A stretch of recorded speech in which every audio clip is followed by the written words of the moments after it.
Hello. അപ്പോൾ ഞാൻ ഈ കൊഞ്ച് കിട്ടിയപ്പോഴാണ് കേട്ടോ ഞാൻ കഴിഞ്ഞൊരു കൊഞ്ചിൻ്റെ വീഡിയോ ഞാൻ കണ്ടത്. അപ്പോൾ അന്ന് ഞാൻ മനസ്സ് വിചാരിച്ചു ഞാൻ എപ്പോഴെങ്കിലും കൊഞ്ച് മേടിക്കുമ്പോൾ ഇതൊരു വീഡിയോ ഇട്ടിടണമെന്ന് വിചാരിച്ചു. അപ്പോൾ ഇതിൻ്റെ മേൽ ഭാഗത്തായിട്ട് നരമ്പ് കാണുന്നുണ്ട്. നമ്മുടെ ഇതിപ്പോൾ വൃത്തിയാക്കിയതാണ് ഞാൻ കേട്ടോ. അപ്പോൾ ഈ ഭാഗത്ത് കാണുന്നത് പോലെ തന്നെ ഇതിൻ്റെ വയറ് ഭാഗത്തും അതേ നീളത്തിൽ നരമ്പുണ്ട്.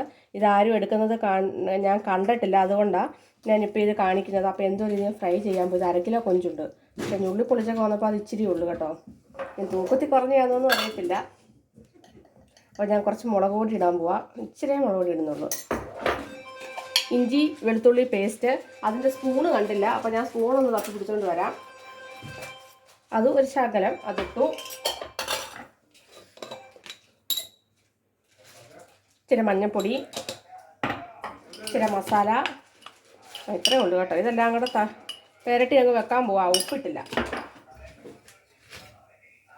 കുറച്ച് ഉപ്പ്, ഇതെല്ലാം കൂടെ പെരട്ടി അങ്ങ് ഫ്രിഡ്ജിനകത്ത് കയറ്റി വെക്കാൻ പോവാം.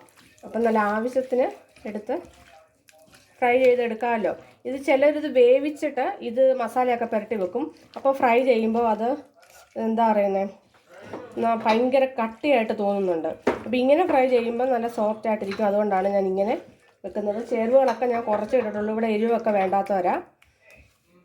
കുരുമുളക് പൊടി ഇടുന്ന കാര്യം പറയാൻ ഞാൻ മറന്നുപോയി കേട്ടോ. അതുകൊണ്ടാണ് ഇതെല്ലാം പറഞ്ഞിട്ട് ലാസ്റ്റ് ഇട്ടത്. ഞാൻ ലാസ്റ്റ് ഓർത്തത് അയ്യോ കുരുമുളക് പൊടി ഇട്ടില്ലല്ലോ എന്ന്. അപ്പോൾ ഞാൻ കുരുമുളക് പൊടിയും ഇട്ടിട്ടുണ്ട്.